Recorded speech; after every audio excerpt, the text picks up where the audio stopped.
Et retour au Parc des Princes après la victoire de Lorient, victoire surprise, on peut le dire quand même, 3-1. Regardez cette image, Neymar avec Kimpembe, deux joueurs qui évidemment ont manqué au Paris Saint-Germain, Dominique Armand. Enfin, ils auraient été là. Est-ce que ça aurait changé quelque chose vu l'état de décrépitude avancée du PSG en cette fin de saison? Quand même, ce sont deux cadres, ce sont deux joueurs importants et avoir un effectif riche et des possibilités aussi de changement, ça fait partie des armes normalement d'un coach, donc évidemment qu'ils ont manqué. Les Lorientais qui n'ont toujours pas quitté la pelouse, hein. Ils sont toujours là.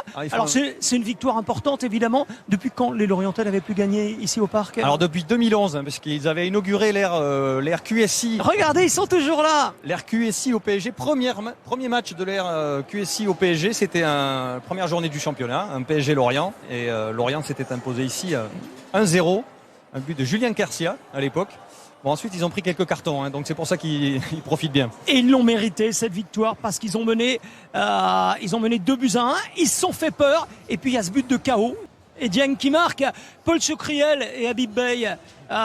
Que dire sur ce Paris Saint-Germain? Qu'il est en roue libre sur cette fin de saison, même si, encore une fois, vous n'êtes pas inquiet pour le titre. Moi, je trouve qu'en fait, il y a toujours les mêmes mots que ceux qu'il y avait au début de saison. On a vu un bon mois et demi du PSG, début août, où il y avait de l'intensité, il y avait de l'envie, il y avait tout ce qu'on demande à une équipe de ce niveau-là, avec des joueurs de ce niveau-là. Mais depuis, on a l'impression que le PSG est tombé dans une sorte de léthargie et que les joueurs vont réussir à s'en sortir grâce à leur talent individuel. Ça marche très souvent, ça marche parce qu'il y a des très très bons joueurs. Mais le fond de jeu collectif depuis la fin de cet état de grâce de Christophe Galtier et du PSG, pour moi, c'est ce qu'on a vu ce soir. Oui, mais il a disparu parce qu'il y a plus d'envie, c'est-à-dire qu'il n'y a plus de course, il n'y a plus de volonté collective de faire mal à l'adversaire. Alors par moment, ça existe encore parce que vous avez des Messi et des Mbappé. Marquinhos est avec Absolument, Olivier Talaron. Ouais. Oui, Marquinhos, on était en train de débriefer un petit peu ce match. On ne reconnaît plus le PSG, on a l'impression que ce PSG n'a plus d'âme, plus d'envie et presque plus de talent parfois. Comment vous expliquez ça? Est-ce que vous êtes d'accord avec cette analyse? Je pense que quand le résultat ne vient pas, c'est normal que ça expose beaucoup de choses. Nous, je pense que le talent, on a. L'aime, on a. La volonté, on a. Parce que nous, on est toujours à vouloir gagner et surtout de gagner ce titre. On est presque en fin de saison. Le titre, il est dans notre main. Il ne faut pas qu'on le laisse partir comme ça. Surtout avec des matchs comme ça à la maison. À la maison, il faut qu'on montre beaucoup plus que ça. Il faut qu'on montre notre force. Je pense qu'on a voulu mettre des choses en place aujourd'hui qui a pas marché. L'équipe de Lorient a su très bien exploiter notre point faible. Et voilà, notre point faible, il faut qu'on améliore beaucoup de choses parce que si on n'arrive pas à gagner et savoir valoriser nos points forts et nos points faibles, je pense que ça va être difficile pour nous. On voit parfois des joueurs qui ont l'air perdus sur le terrain. Alors, je ne sais pas si c'est le système. On voit sur le deuxième but de Lorient dans les duels, les joueurs sont pas là. C'est dur de continuer à se motiver. Vous dites le titre, il n'est pas gagné encore, mais c'est la motivation qui manque? Non, pas du tout, pas de motivation. Je pense que, comme j'ai dit avant, on a essayé de mettre des choses en place qui, nous, on n'était pas bien dans les duels. On était toujours en retard. Mais sont dans les moments comme ça qui les grands joueurs, il faut qu'on les sorte parce que dans les moments difficiles, il ne faut pas prendre des buts. Et nous, on n'a pas réussi aujourd'hui. Et on a eu des moments difficiles déjà, qu'on a eu être costaud et après on arrive à avoir des opportunités et marquer devant. Et là, c'est ce genre de détails qui font la différence. Et quand tu n'arrives à pas mettre la meilleure des choses en place, il faut que tu restes costaud et on va faire des changements à la mi-temps. Et on n'a pas réussi à rester costaud juste à la mi-temps pour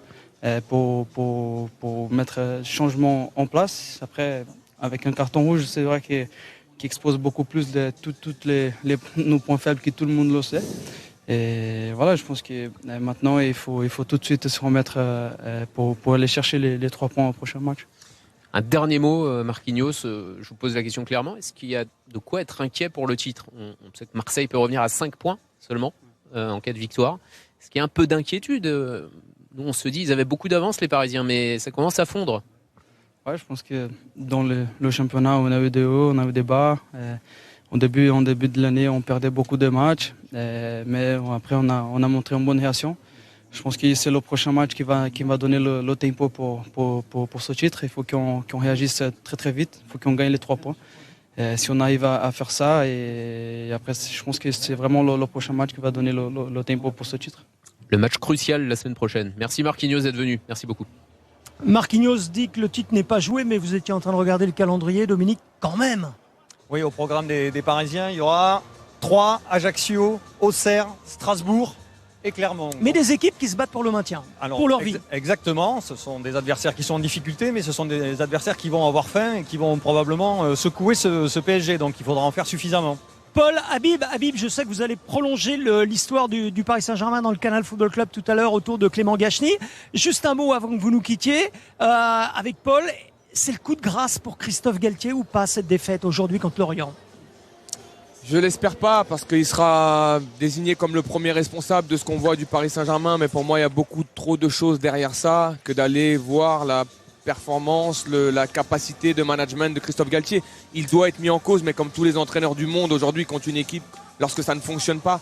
Mais pour moi, il faut aller beaucoup plus loin. C'est ce qu'on parlait dans le direct. Il y a des constats à faire et des vrais constats, mais pas des constats, celui qui n'est pas impliqué sera sur la liste des transferts. Non, des constats sur la performance réelle de certains joueurs depuis un moment au Paris Saint-Germain et de se poser la question s'ils doivent être dans le projet futur du PSG, dans le chemin que veut prendre le Paris Saint-Germain pour être dominant, gagner des titres. Pas que national, bien sûr gagner des titres sur le fait d'aller chercher une Ligue des Champions, mais ça on sait que c'est pas donné à tous les clubs. Donc il faudra faire ce constat, ce bilan-là et ensuite vraiment poser les vrais problèmes. Pour l'instant, ça n'est pas fait au PSG. Et très vite, si on parle de responsabilité d'entraîneur, Eric, moi j'aimerais savoir d'abord poser la question de qui décide au Paris Saint-Germain. Ça a été, depuis l'arrivée de QSI, une question que l'on se pose. Est-ce que c'est le propriétaire? Est-ce que c'est le président? Est-ce que c'est le directeur sportif? Est-ce que c'est l'entraîneur? Aujourd'hui, c'est une question à laquelle on a du mal à répondre. Tout à l'heure, Habib parlait de statut. Ça fait partie des raisons pour lesquelles le Paris Saint-Germain, à mon sens, à notre sens, n'est pas performant en ce moment.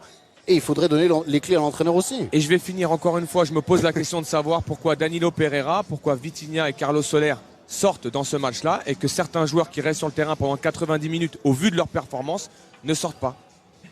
C'est vrai qu'on se pose plein de questions sur ce match. On attendait une réaction en seconde période, Dominique Armand. Et à l'arrivée, même à 10 contre 11, il y a eu quoi? 2 têtes du Paris Saint-Germain, oui, c'est tout. Un comportement un petit peu meilleur, une équipe un peu plus dense, un petit peu plus mordante, mais qui s'est procuré très peu de situations. Voilà, sur un coup de pied arrêté, il y a cette tête de Ramos. Il va y avoir une plus grosse opportunité encore avec une tête à bout portant de Danilo. Mais là aussi, c'est sur un coup de pied arrêté. Dans le jeu, ils n'ont pas réussi à vraiment déstabiliser cette équipe de Lorient. Voilà, celle-là, c'est la plus grosse opportunité de la seconde période, mais c'est trop peu pour une équipe comme Paris, même en infériorité numérique, à domicile. On a senti les joueurs énervés, Verratti, Marquinhos ont pris un carton jaune, on les a sentis désappointés également au micro d'Olivier Talaron.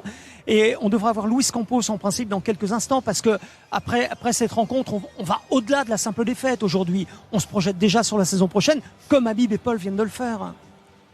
Oui, alors je les rejoins totalement. En gros, il faut dépasser entre guillemets le niveau de l'entraîneur, parce que probablement et malheureusement pour lui, Christophe Galtier va payer cette saison compliquée de Paris.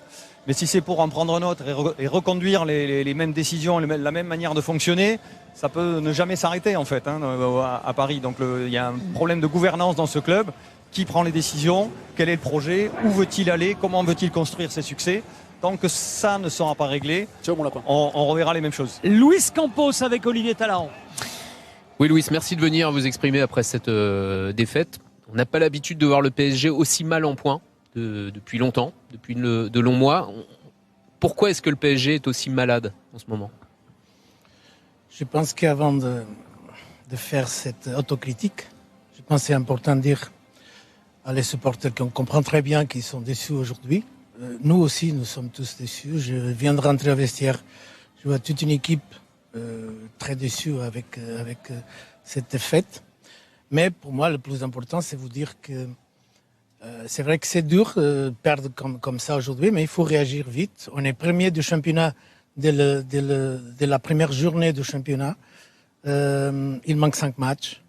Je pense qu'on a tous pour pas perdre la tête et continuer dans notre travail, qui c'est chercher ce titre, prendre ce titre, et je pense qu'on va arriver. C'est un moment surtout de dire que le club doit être ensemble, tout le monde doit être ensemble. C'est pas le cas? Non, je pense que c'est le cas, mais c'est dur, surtout quand on perd un match comme ça. C'est comme je dis, je trouve un vestiaire très déçu aujourd'hui. Et ce que j'attends de tout le monde, c'est une réaction. C'est une parole aussi pour les joueurs, pour le staff technique, pour tout le monde qui travaille tous les jours au PSG. On doit avoir une réaction et prendre le titre au final de ce championnat. On a besoin de prendre quelques points, on va le faire, je suis sûr, mais on ne peut pas perdre la tête. Aujourd'hui, c'est un jour surtout qu'on doit avoir la conscience qu'on peut faire meilleur, on doit faire meilleur et qu'on n'a pas fait tout pour gagner ce match. On a l'impression, Luis Campos, que les joueurs n'ont plus d'âme, plus d'envie, que le coach est un peu perdu aussi. C'est un tout. Pourquoi on en est là ? On a du mal à comprendre. On a l'impression que Christophe Galtier, aujourd'hui, il teste des choses, que les joueurs ne comprennent pas leur système, son système. C'est l'impression que, pareil, navigue à vue un petit peu. Je comprends les critiques et surtout les critiques comme ça arrivent quand on perd. C'est normal. C'est normal, c'est normal. Ce que je veux vous dire, c'est que personne ici est content avec le résultat. Pour le contraire, on est très déçus. C'est ce que je vois dans le vestiaire. Et surtout, je pense que c'est un moment extraordinaire pour le club être ensemble, parce qu'on a besoin de tout. On a besoin de les supporters, on a besoin de les joueurs, on a besoin de le coach, de tout le staff, tout le monde qui est autour de nous pour terminer bien la saison. Et on va le faire, je suis sûr. Et vos joueurs sont toujours derrière le coach ? Je suis sûr que oui, parce qu'on a fait un travail difficile dans une année très difficile et on est tous ensemble d'ici au final du championnat pour gagner ce titre. Union sacrée, voilà, c'est ce que vous recherchez. C'est ça ce que je veux dire surtout à les supporters qui ne sont pas contents. Ils ont raison. C'est normal d'être pas content après un match comme ça. Mais les joueurs aussi, ils sont très déçus. Le staff technique aussi, il est très déçu. Tout le monde est déçu. Mais j'exige au PSG, on exige une réaction de tout le monde.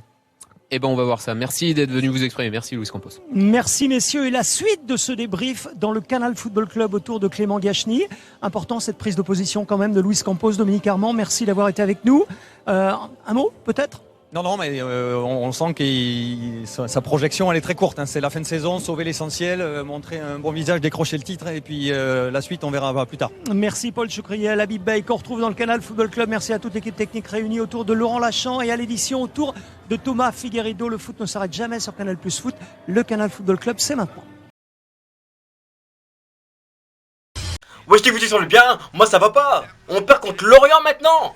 Non mais dès que j'ai vu la feuille de match, dès que j'ai vu la composition, je me suis décomposé. J'ai vu flou. Sérieusement, j'ai dit c'est pas possible. Comment on peut mettre Vitinha à gauche, Carlos Soler à droite? Comment on peut faire ça? Comment on peut faire ça? Je me suis dit non mais Galtier il a fait la composition mais il était bourré. Il y a que ça comme explication logique. Parce que là, il en a fait des compositions. Mais là, non mais c'est plein d'entraîneurs. Lui, c'est un compositeur, c'est un musicien. Ah ouais, parce qu'il nous fait crier nos cordes vocales à chaque fois qu'on voit ce qu'il nous fait. À chaque fois, surtout que pendant le match, il est là, il regarde dans le vide, il prend son stylo, et maintenant il écrit plus sur son calepin. Il regarde tout droit. Il fait le mannequin, il faut qu'on le voit pas. Mais il donne des consignes, fait des choses. Non, il regarde dans le vide. Tu penses à quoi? J'espère en tout cas que tu penses à ton avenir. Parce que ton avenir, t'en as aucun au PSG. Tu vas être viré. Pense surtout à la retraite. C'est à ça que tu dois penser. C'est quoi cette composition?